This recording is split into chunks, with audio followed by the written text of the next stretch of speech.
trying to struggle, well, we rely on us. Because we can't rely on the pets.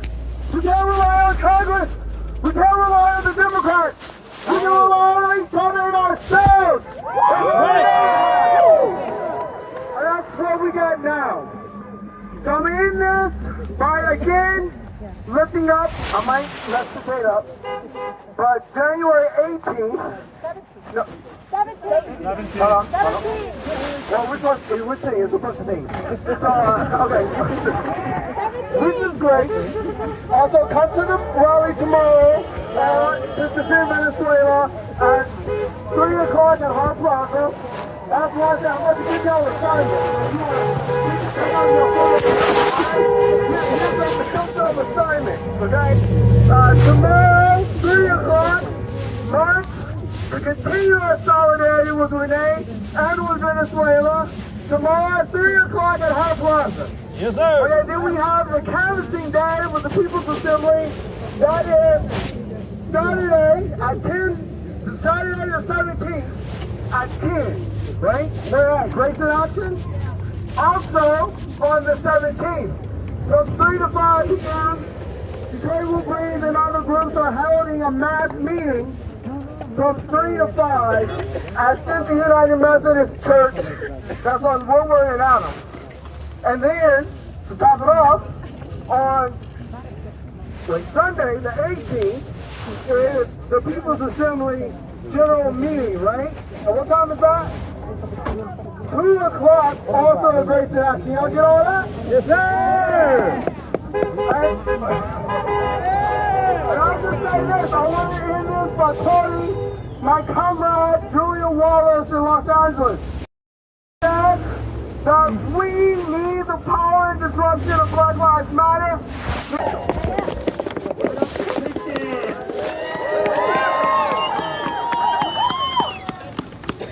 Y'all heard what it is. All our struggles are connected, y'all. Our next speaker is a comrade of mine, Lauren, from the Party for Socialism and Liberation in the Detroit People's Assembly. Give it up for Lauren.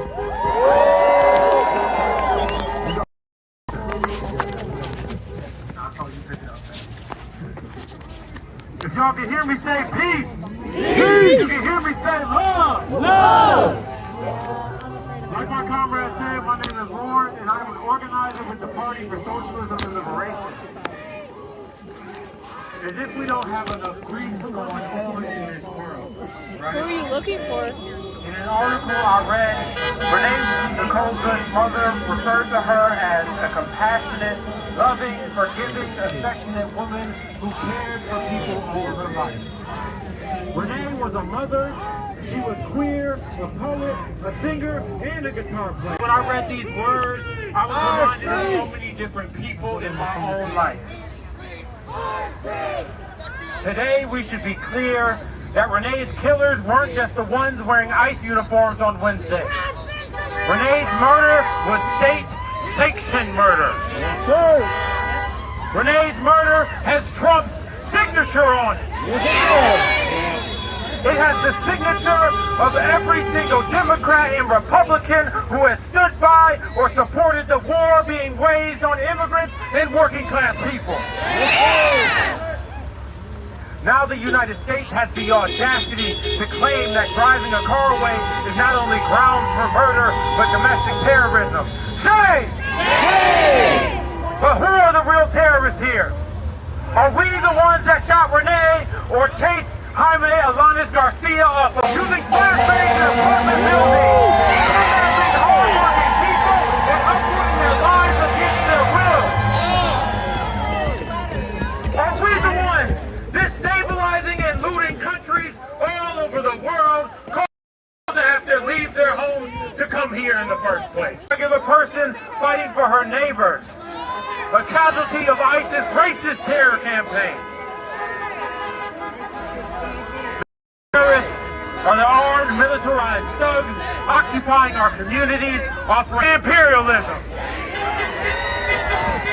So at this time of monsters, I implore each and every single one of you here today to join us in the fight back against ICE to protect and defend our neighbors right here in our city. Yes, sir. city! Whole city! Our city! There are more of us than there are of them, y'all. They are not invincible, and we are not powerless. Nod your head if you heard the name Keith Porter before. Okay. Say his name. Say his name. Keith Porter! Say his name. Keith Porter! Keith Porter was murdered by an off-duty ICE agent around New Year's Eve. Many of us just learned about Keith in the last 24 hours. But why did we hear about Renee so quickly? Right? It's because she was surrounded by communities trained to capture that horrifying moment. It's because she was out fighting to protect her immigrant neighbors. I am not only a member of the Party for Socialism and Liberation, I am also a proud member of the Detroit People's Assembly who has been waging that same struggle right here in Detroit. And I am grateful for my comrades and our organization because I know that if they attack any one of us, they are attacking all of us. I know that we fight the same fight. That is what all organization is, y'all. It means choosing to come together to fight for the fellow human being standing next to you. And in these two organizations, we understand that it is our responsibility, and I'm going to repeat that piece, our responsibility to defend our people because this government is not only failing us, they are attacking us every single day. Yes, sir! State-sanctioned murder, deportations, raids, poverty, evictions, unaffordable groceries, closing our schools, stripping away our health care. We know that these acts are acts of violence. And in this time of monsters, we must recognize who our enemies are. We must recognize that our enemies are the United States government, billionaires, corporations, capitalism, and imperialism. I had to repeat it for a second time, y'all. We must recognize that these enemies are organizing every single day to kill us here at home and abroad. Organizing to strip us of the peace that we need and deserve. Chairman Fred Hampton Sr. of the Black Panther Party once said, "Peace to you if you are willing to fight for it." I will repeat that again. Peace to you if you are willing to fight for it. Yes, sir! Detroit, we need each and every last single one of you here today to join us in this fight every day. So I ask you today, will you fight for our right to live in peace? Yes, sir! Will you keep fighting until Jonathan Ross and every single killer ICE agent is locked up? Will you fight for a new system where we end this violence and prioritize our people's needs? Will you fight to put an end to capitalism and imperialism? Chairman Fred also once said one time everything would be all right if everything was put back in the hands of the people. So I ask you one last question, Detroit. Will you fight to build a liberated Detroit where the people are in power? Will you fight to build a liberated Detroit where the people are in power? Join an organization, y'all, and let's get to work. All right, give it up for Lauren. All right, we're going to bring up a student and a teacher from this community right here. Can I have Kelsey Wiley and Asia Kadumi come up from Michigan Students Dream?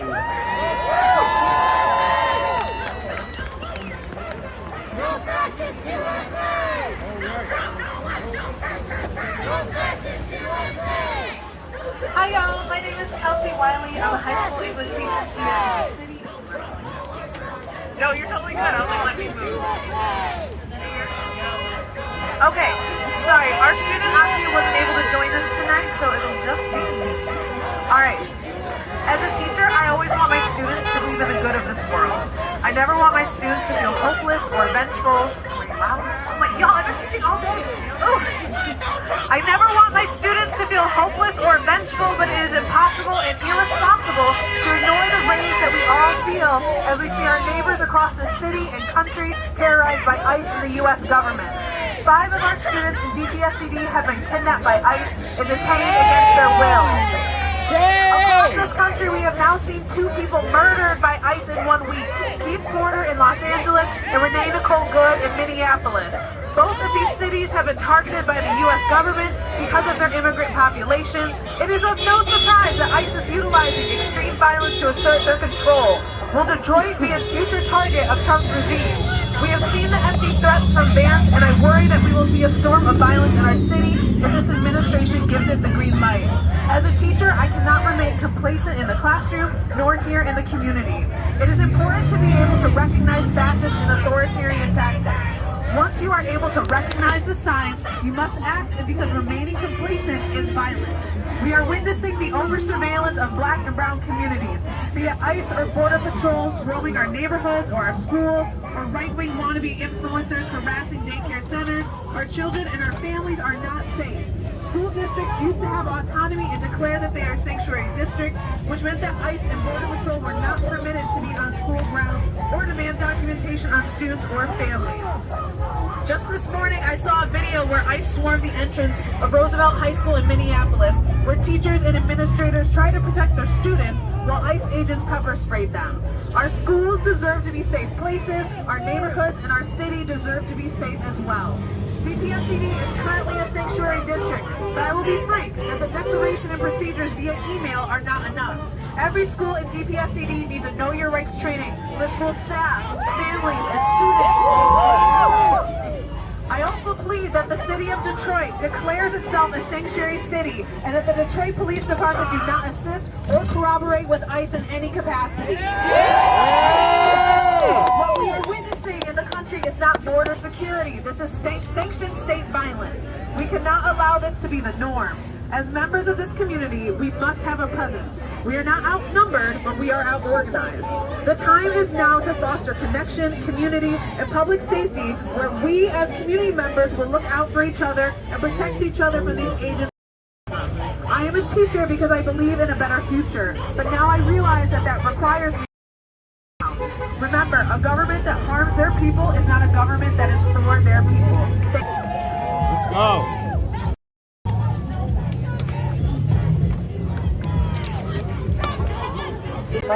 Forward in the People's Assembly. Let's have Heidi West come on up. Give it up for Heidi.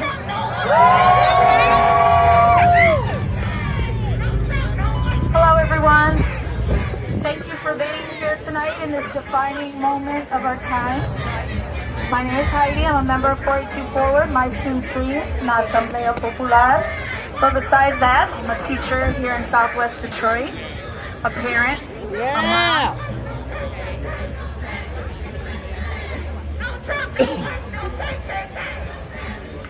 Of an amazing kid, just like I imagine some of you here tonight, and I'm not alone.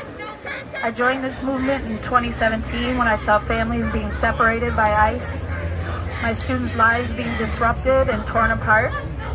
But I'm not unique in this fight. When I heard about the brutal murder of Renee Nicole Good by vicious ICE kidnappers, and that's what they are, kidnappers, she, who was also a parent to 3 children, a community member trying to make sure they didn't harm any one of her neighbors, I thought of the legacy that she comes from. She's not the first person with a great life to be murdered by ICE. But in this movement against ICE, she was the first white American woman. And that is why we have to acknowledge one reason that we do know her name. But she's not the first. I was reminded of Viola Liuzzo, an American civil rights activist during the 1960s from right here in Detroit, Michigan. She went to Alabama in March 1965 to support the Selma to Montgomery March for voting rights. And on March 25th, 1965, she was brutally murdered by 3 Ku Klux Klan members while driving activists from between cities and transportation. She was also a mother to 5 children, a housewife who was inspired by her friendships with Black women in the grocery store that she worked in to join the movement for civil rights. And now, just 60 years later, she could be alive today. ICE has just removed their Klan hoods. They are the modern KKK, working right here, terrorizing our communities. And you are the community members. Just by being here, you are now an activist. And we can't let them twist the narrative. Activists are also regular people doing regular things, working, teaching, being family members. The only difference is we keep going through the fear. Even when our voice shakes, we keep speaking. There's so many Renees and Violas here today, and we have to stand up for Jaime Alanis Garcia, for Silverio Villegas Gonzalez, and nameless others and more that we are just learning about, and for those dying and suffering in the detention centers right here in northern Michigan. So join us in this fight, in mutual aid, in defense, because as Angela Davis, the great civil rights leader, said, it is in collectivities that we find reservoirs of hope and optimism. Thank you. Thank you for being here.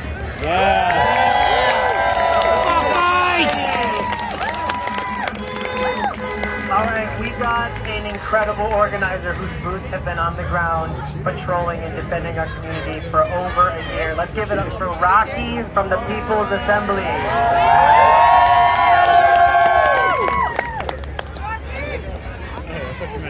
What up there, comrades and neighbors? So you can literally raise a queer brown person's voice when you put those fingers up in the air. Woo-woo!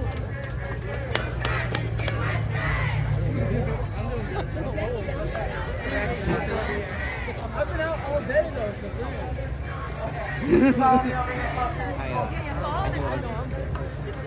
oh no, I've seen him yelling at the So, I'm a representative of the People's Assembly. I'm on the Migrowatch team. It's a working group very similar to the one that Mr. Nate Good and your partner, Becca, we're on. I think we saw a lot of similarities. You want me to hold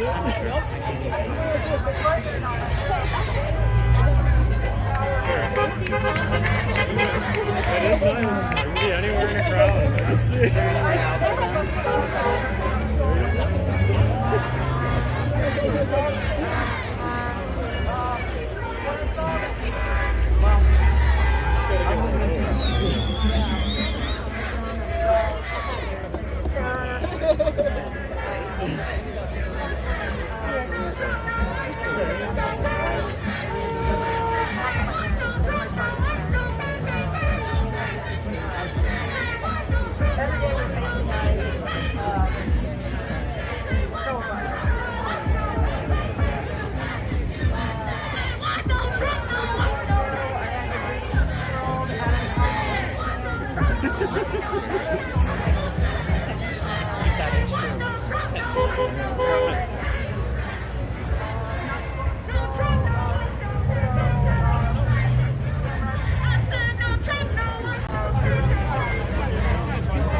and one of the only good ones.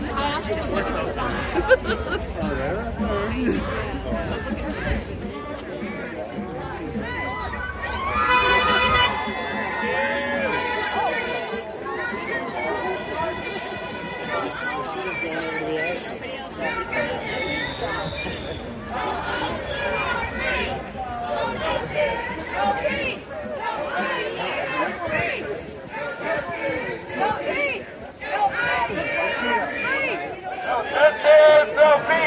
No ice in our streets. No justice, no peace. No ice in our streets. No justice, no peace. No ice in our streets. Ice in our streets. No justice, no peace. No ice in our streets. No justice, no peace. No ice in our streets. No justice, no peace. No ice in our streets.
Don't think it was planned, but I don't think they're going to let it happen.